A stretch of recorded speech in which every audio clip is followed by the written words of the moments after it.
Mais uma das 7 mais 7 ferramentas da qualidade. O histograma não vai ser usado diariamente ou muito frequentemente para gerenciar um processo, mas ele vai ser fundamental quando você tiver que tomar uma decisão se age ou não sobre o processo, se o processo está dentro ou fora de controle. Vamos ver.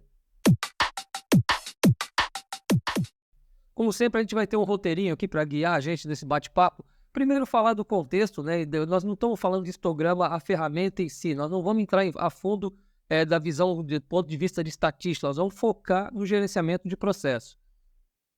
Depois, vamos falar dos estágios de um processo e destacar uma ferramenta que não é incluída pelas 7 mais 7 ferramentas. Então, os japoneses não consideraram ela uma das 7 ferramentas, mas é a mais útil. Se você olhar todo o vídeo que eu tenho aqui, nós utilizamos essa ferramenta. Vamos aproveitar e dar um destaque para ela para facilitar o entendimento de histograma. Vamos falar de variações de um processo. Aqui eu vou colocar um trechinho de um outro vídeo. Eu vou citar esse outro vídeo para você assistir com calma, mas eu vou usar um trechinho dele. E aí sim, vamos falar histograma. O que é? Pegar uma definição clássica de histograma que ajude a gente a entender, mas principalmente falar como avaliar. Falar que o histograma ajuda a gente a avaliar para tomar decisões sobre o processo. E por último, como sempre, tentando antecipar as possíveis perguntas, vamos para os comentários gerais. Vamos lá, o contexto então que eu queria lembrar, focar, e aí vocês sabem que aqui o canal é dedicado a ensinar como gerenciar processo, então nosso contexto é dentro do método PDCA. Para quem já assistiu outros vídeos, já deve estar cansado de eu falar sobre isso. Para quem não assistiu, é um método simples, ou seja, ele tem basicamente 3 atividades para praticar o PDCA. É como padronizar processos, como medir se a padronização deu certo e como atuar corretivamente sobre esse processo segundo o método PDCA.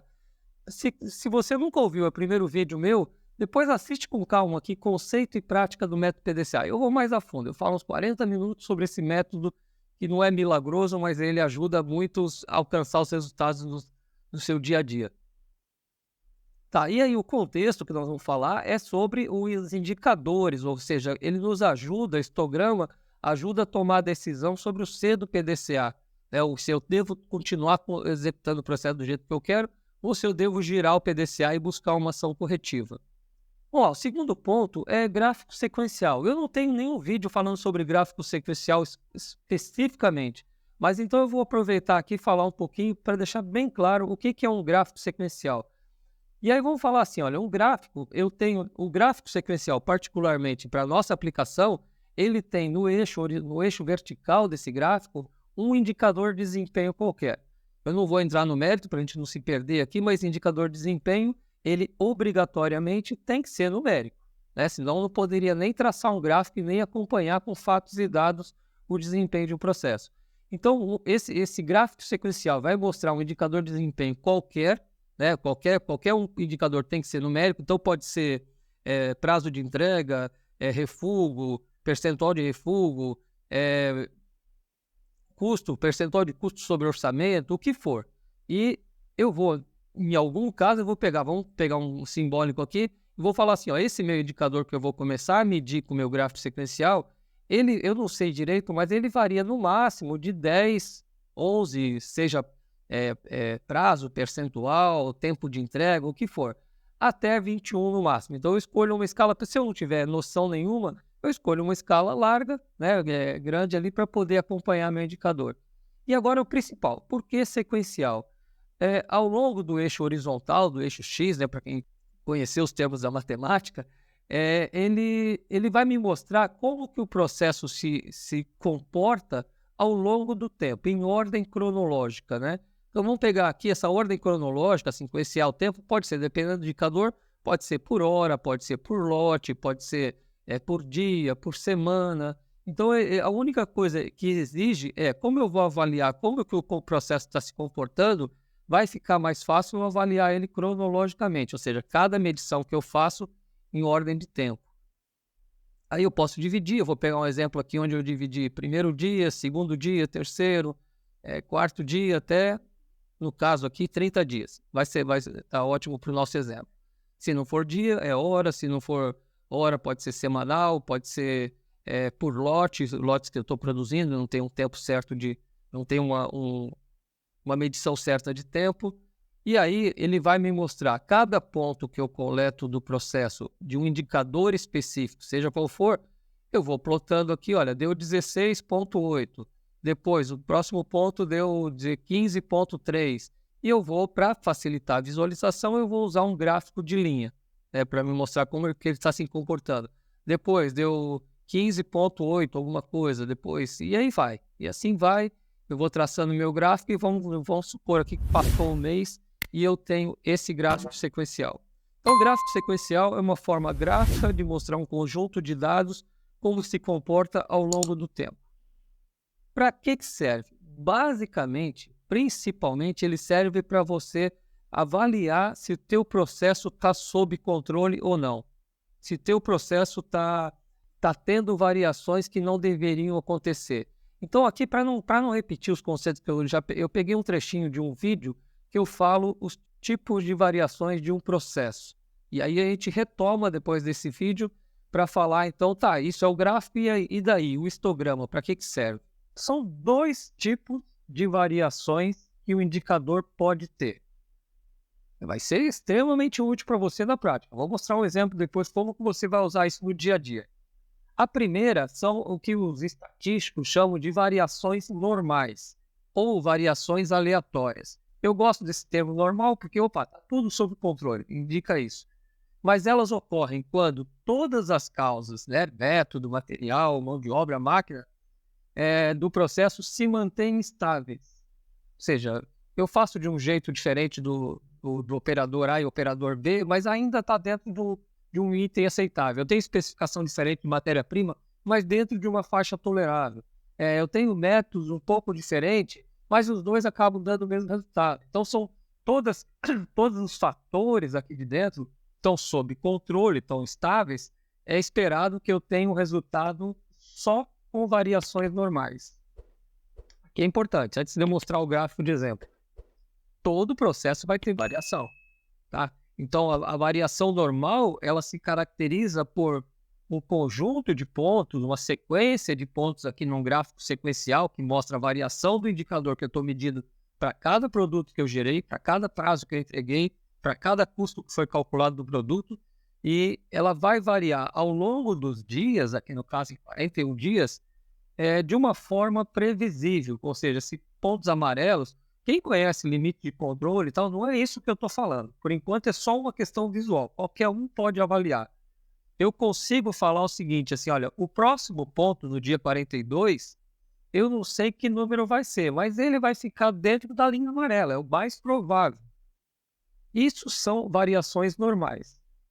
Todo o processo varia, mas o que eu quero identificar é se as variações são normais. E olha o detalhe, já dá para a gente enxergar. Essas variações normais ocorrem porque no processo as variações estão dentro de uma faixa aceitável. Então eu estou falando que eu estou avaliando o processo. O processo está com pequenas variações, mas que não chegam a afetar, só me geram um indicador de P e variações normais. Então isso eu continuo executando dessa forma. Agora, e aí, Marco? Só 2 tipos de variações? O que eu chamo de 2 tipos são qualquer coisa diferente disso, qualquer coisa que me impeça de falar que amanhã vai ficar dentro dessa faixa, são variações anormais ou causais, num termo mais estatístico, mais técnico, né? Essas variações ocorrem quando uma ou mais causas dentro desses fatores aqui do diagrama de Chikawa não estão estáveis. Então, de repente, entra um lote de matéria-prima muito diferente do que é aceitável. De repente, entra um operador novo que nunca foi treinado. Então, qualquer coisa que saia do normal aqui vão me provocar variações anormais. Que aí sim, pode ser de diversos tipos e ela vai te dar... No futuro, a gente lança um vídeo ali falando ó, as diversas variações anormais podem indicar também a possível causa. Mas o indicador, principalmente, ele fala o seguinte, olha, nesse caso aqui, eu tive um ponto no dia 19 que deu um pico. Então, eu não posso ter certeza se amanhã ele não vai dar outro pico. Então, qualquer coisa dentro daquela diferença de fora de uma nuvem de pontos previsíveis que vai acontecer dentro daquela faixa, então, isso aqui, esse pico aqui, é uma variação anormal. Ou ainda é uma variação anormal, por exemplo, um gráfico que vem variando aqui dentro de uma faixa, aqui nessa primeira, até o dia 19 aqui, dentro de uma faixa previsível, e de repente ele sobe e começa a dar imagina que esse indicador é perda de material. Ele começa a dar uma perda também estável, mas lá em cima. Então, eu não sei dizer, eu não posso dizer que amanhã, como eu não sei a causa dessa variação, dizer que ela vai estar numa faixa, dessa faixa aqui aceitável, aqui a partir do dia 19. Isso é uma variação anormal. E variação anormal no gerenciamento do teu processo, fora do que é esperado, é para você girar o PDCA e acionar uma ação corretiva. Bom, com isso que vocês viram no vídeo, separar o que é uma variação normal do que é anormal, eu vou citar um outro vídeo meu, que eu cito esse gráfico aqui, mas eu tenho um vídeo disponível no YouTube que fala a trajetória de um gestor de sucesso. Eu vou falar rapidamente aqui, olha. Um gestor de sucesso pega um processo no chamado estágio 1, ou seja, eu estou gerenciando um processo sem ter indicador.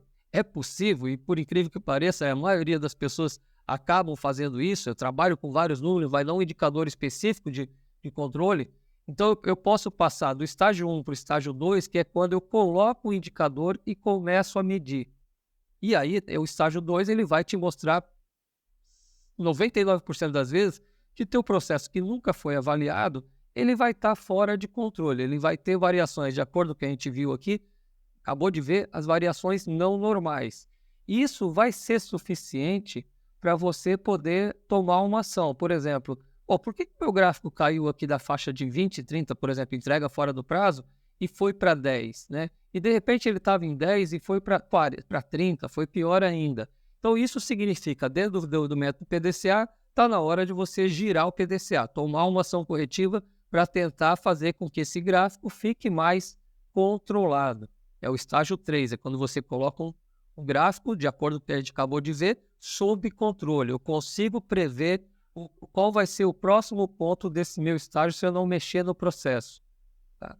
E por último, o estágio 4 é onde eu consigo, além de manter sob controle, melhorar esse indicador. Então, só aproveitando aqui, esse vídeo tem 40, 50 minutos sobre esse assunto, só lembrando aqui, o estágio 3 e o estágio 4, eles apresentam a função básica de um gestor. Se você é empresário, você deveria exigir, no mínimo, que o gestor os gestores, os chefes, os supervisores das suas áreas, batalhem para conseguir manter processos sob controle e melhorar quando for preciso, quando tiver uma meta externa. Então, isso aqui é a evolução de todo o processo, eu chamo de um gestor de sucesso, porque pegar um processo e ficar gerenciando a vida toda no estágio 1 é viver apagando incêndio, é viver estressado, isso não é gerenciamento.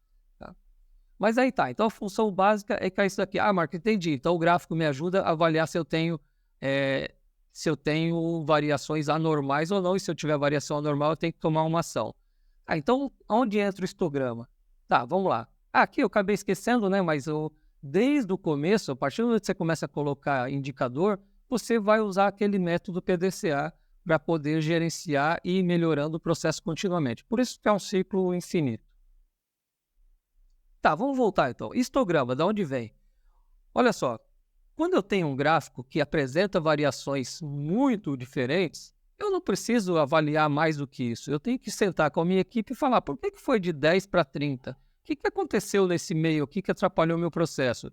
E normalmente, quando eu tenho essas variações bruscas, são problemas mais fáceis de resolver, porque é mais fácil de identificar a causa, que é o princípio básico de uma solução de problema. Se eu enxergar a causa que aconteceu ontem, eu consigo identificar a solução e resolver esse problema e trazer meu processo para 10% de novo. Só que aí nessa transição, daqui para cá, vai chegar uma hora que teu processo vai começar a ficar mais controlado, não tanto quanto aqui, e aí vai ficar difícil de dizer, esse processo está sob controle ou não? Aquela nuvem de pontos que eu falo, que é muito útil, uma visualização, uma decisão visual, ela vai começar a falar, poxa, mas será que eu tenho uma concentração de pontos mais perto do meu limite maior? Será que eu tenho uma média concentrada? Então, nessa hora, o gráfico sequencial pode buscar um auxílio do que a gente chama de histograma.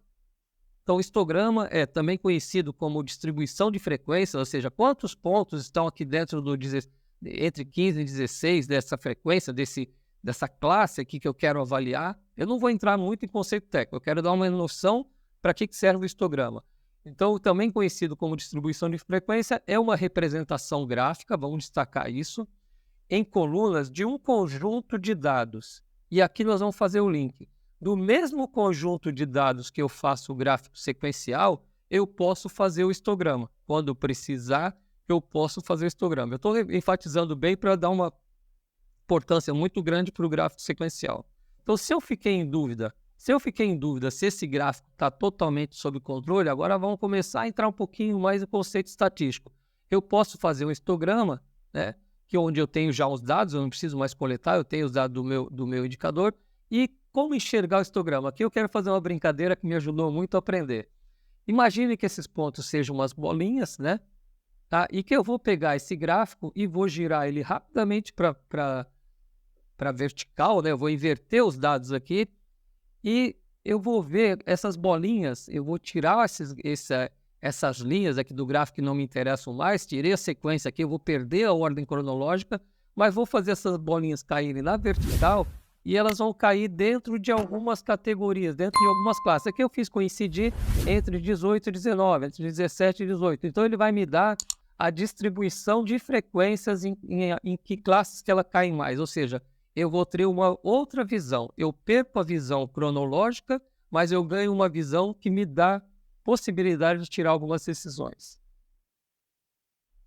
Vamos lá, eu quero passar bem a ideia aqui, olha. Esse perfil, quem já viu já deve estar percebendo, mas é o seguinte, esse perfil de pontos me permite passar uma curva por cima deles e avaliar essa curva.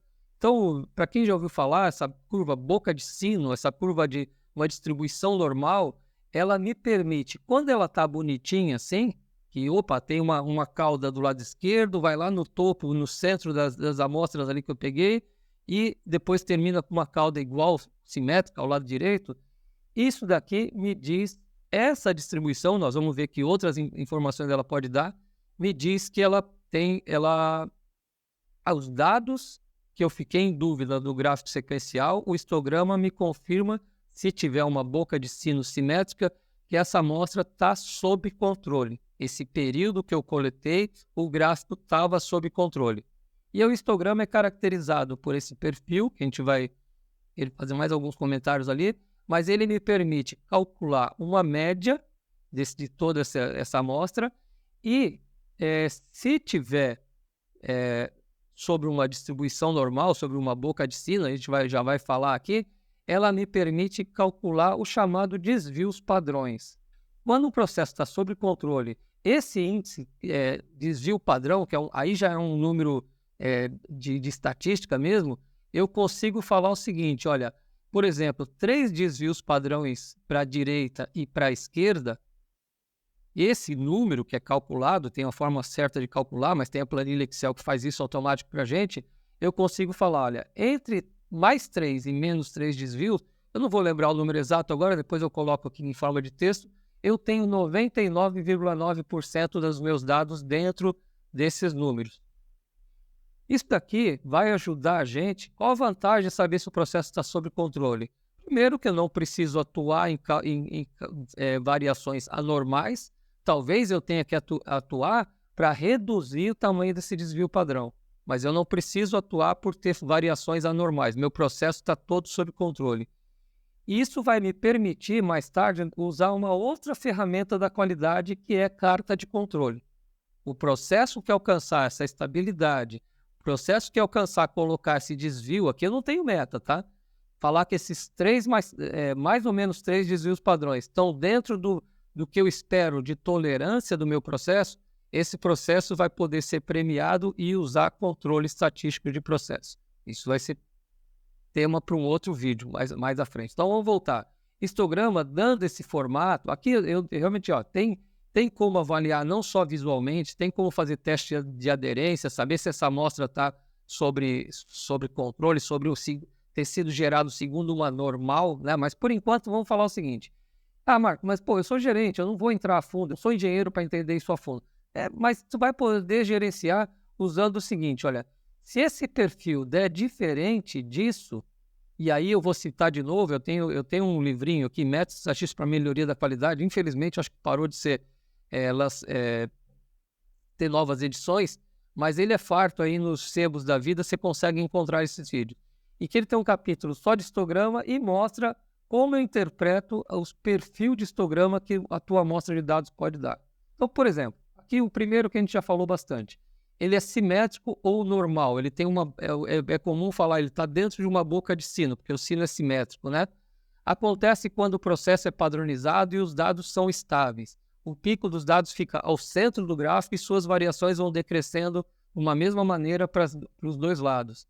Eu não vou ler todos aqui, mas quando eu faço o meu histograma, por exemplo, meu gráfico ficou confuso, eu faço histograma e dá esse perfil aqui, eu chamo de assimétrico, ele acontece geralmente quando os dados, quando você gerencia o processo de modo a não deixar ultrapassar um limite de um lado e do outro você é mais tolerante, tá? Ou quando tem dois picos, o platô, ou vários picos, aí ou seja, eu não quero, o objetivo aqui não é avaliar, mas ele, além de te falar se ele está sob controle ou não, ele vai te dar pistas do que pode estar errado, ou na sua coleta ou no teu processo. Então, essa é a vantagem do histograma. Vamos lá, talvez nos comentários eu lembre mais alguns itens que eu quero citar. Bom, alguns eu vou destacar porque eu falei ao longo do processo. Ó, o gráfico sequencial, vou falar a pergunta que aparece às vezes. Ô Marco, mas se o histograma é mais preciso, por que eu não uso sempre o histograma só? Bom, porque vamos lembrar que você perde a ordem cronológica, você perde a hora que fala assim, olha, desse dia para o outro aconteceu um problema grave. Então a causa provavelmente está naquele ponto. No histograma você perde isso. Então coloque na cabeça, gráfico sequencial é o mais fácil de usar e desde o início, desde a implantação que você vai fazer do gerenciamento de processo, a recomendação em todos os meus vídeos é utilize o gráfico sequencial. Quando for preciso, você pega o histograma como acessório. Tá? Segundo, problemas causais e problemas crônicos. Aqui eu vou justificar por que eu não estou entrando tão a fundo no histograma.